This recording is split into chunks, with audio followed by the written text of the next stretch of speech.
बिस्मिल्लाहिर्रहमानिर्रहीम, अस्सलाम वालेकुम नाज़रीन, मैं हूं गुलफाम चौधरी। आप देख रहे हैं ऑन द पॉइंट। आज हम बात करेंगे सानिया मॉडल टाउन पर। इमरान खान साहब ने खामोशी तोड़ी है और वो अब बार बार हर जलसे के अंदर, हर इंटरव्यू के अंदर सानिया मॉडल टाउन का जिक्र करते दिखाई देते हैं।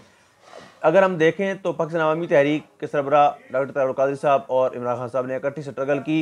इस निज़ाम की तब्दीली के लिए डॉक्टर साहब का एजेंडा था कि इस निज़ाम की तब्दीली के बगैर कुछ भी मुमकिन नहीं है। कोई भी इस्लाहात इस निज़ाम में तब्दीली के बगैर नहीं आ सकती, और ये उनका आज का एजेंडा नहीं है। जब से उन्होंने पाकिस्तान अवामी तहरीक का ऐलान किया, वो तब से इस चीज़ पर ज़ोर डाल रहे हैं कि इस मुल्क के इस इलेक्टोरल सिस्टम को बदलने की ज़रूरत है।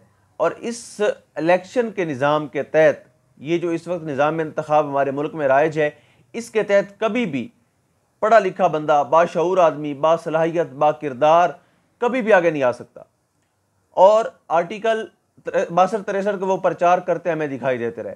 डॉक्टर तारिक कादरी ने इस मुल्क को, इस कौम को आर्टिकल 62-63 इतना याद करवाया कि वही आर्टिकल 62-63 था जिसके तहत नवाज शरीफ साहब को नायल किया गया, जिसके तहत बाकी जितने भी असम्बली के अंदर बागी जो लोग जिन्होंने 2 नंबरियाँ की, करप्शन केसेस में थे, जितने भी रैली हुई हैं, उनमें 62-63 का किरदार था। अब आर्टिकल 62-63 है क्या? आर्टिकल 62 और 63 में यह कहता है कि आपके जो नुमाइंदगान असम्बली में जाते हैं, मुल्क और कौम की नुमाइंदगी करते हैं, इन नुमाइंदों का सादिक और अमीन होना ज़रूरी है। जबकि पाकिस्तान में तो निज़ाम ही उल्ट है। अगर इस वक्त हम इम्पोर्टेड हुकूमत की मौजूदा काबीना पर नज़र डालें तो 36 अरकान में से 24 ऐसे लोग हैं जो मुख्तलिफ केसेस में अदालतों को मतलूब हैं, मुख्तलिफ केसेस में ज़मानतों पर रिहा हैं। छोटी वजारतें तो बहुत मामूली चीज़ है। अगर वज़ीर आज़म और वज़ीर आला पंजाब को देख लें तो वो भी अरबों रुपए की मनी लॉन्ड्रिंग केस का सामना कर रहे थे, और प्रोसिक्यूटर को बार बार तब्दील किया जा रहा है। एक प्रोसिक्यूटर को मुबैना तौर पे कत्ल करवा दिया गया है, एक साजिश के तहत उनको कत्ल करवा दिया गया है। और ये इनका शेवर है शरीफ ख़ानदान का, ये हमेशा अपना रास्ता साफ करने के लिए जान लेने से भी बाज नहीं आते। सानिया मॉडल टाउन भी उस वक्त बपा हुआ था जब डॉक्टर तारिक कादरी साहब इनकलाब के लिए उठ रहे थे। उनकी तहरीक इनकलाब का नाम ले रही थी। वो इस मुल्क के निज़ाम को बदलने की बात कर रहे थे। वो इस मुल्क के फरसूदा, इस्तेसाली, जालिमाना, जाबिराना और इस इस्तेसाल निज़ाम को बदलने की बात कर रहे थे। एन उसी वक्त सानिया मॉडल टाउन होता है। अब उसमें कौन कौन शरीक था, ये बड़े राज हैं और ये हर कोई जानता है। ये उनमें वो भी शामिल थे जिनसे ये पूछा जा रहा है कि वो कौन था, तो वो भी शामिल हैं। और वो कौन था जो सानिया मॉडल टाउन केस को खुलने नहीं दे रहा? वो कौन है जो सानिया मॉडल टाउन केस को आगे चलने नहीं दे रहा? वो कौन है जो JIT को काम करने नहीं दे रहा? वो कौन है जो बनी बनाई JIT को पूरी इंक्वायरी करने के बाद एक मामूली सी दरख्वास्त पर, सुप्रीम कोर्ट के हुक्म पर बनने वाली JIT को हाई कोर्ट के ज़रिए वो रुकवा देते हैं, स्टे हो जाता है। और इमरान खान साहब ने इतराफ़ किया कि मैं अपने दौरे इक़्तिदार में 3.5 साल बार बार कोशिश करता रहा मॉडल टाउन के हवाले से, लेकिन उन्होंने स्टे ले रखा था।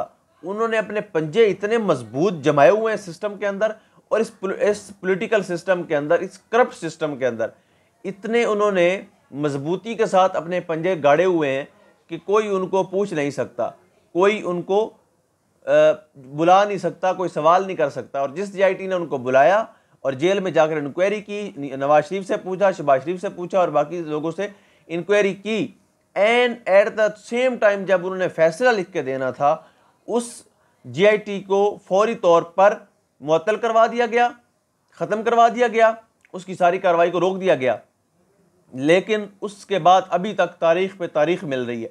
लेकिन सोचने की बात है कि एक साबका वज़ीर आज़म कह रहा है कि 3.5 साल मेरे बार बार कहने पर भी इस चीज़ को, इस केस को नहीं खोला गया। तो इसके सवाल ये पैदा होता है कि कौन है जो इस केस को खुलने नहीं दे रहा, और वो कौन है? इंशाल्लाह वो किरदार भी कौम के सामने आएंगे। जिस तरह पाकिस्तान के अंदर एक माहौल बन चुका है, जिस तरह पाकिस्तान के अंदर एक हवा चल पड़ी है, अब हर उस दरवाजे तक लोग जाएंगे जहां पर यह सवाल किया जाना चाहिए कि वो कौन है जो ये नहीं होने दे रहा। और अब ये कौम जाग चुकी है। सानिया मॉडल टाउन, ये जून का महीना चल रहा है और इसी के अंदर हुआ था। उनके वरसा आज भी अदालतों के अंदर धक्के खा रहे हैं, उनको इंसाफ नहीं मिलता। और अमीरों के लिए क्या सिस्टम है, उनके लिए रात को अदालतें लग जाती हैं, उनके लिए एतवार को अदालतें लग जाती हैं, उनके लिए रात के 12 बजे जज आ जाता है। जबकि सानिया मॉडल टाउन में जो शहीद हुए हैं वो भी इसी पाकिस्तान के शहरी हैं, इसी रियासत के फर्जंद हैं। तो खुदारा इस मुल्क के जो सिस्टम है, जुडिशल सिस्टम है, उस पर यह सवालिया निशान है कि आखिर कौन है जो इस केस को खुलने नहीं दे रहा, कौन है जो इस केस का फैसला नहीं होने दे रहा। इंशाअल्लाह वक्त बताएगा कि वो कौन है, और हर वो किरदार बेनकाब होगा जिसने सानिया मॉडल टाउन के अंदर मासूम निहत्ते शहरियों को शहीद करवाया। अल्लाह पाक वतन अजीज़ की हिफाजत फरमाए। पाकिस्तान जिंदाबाद।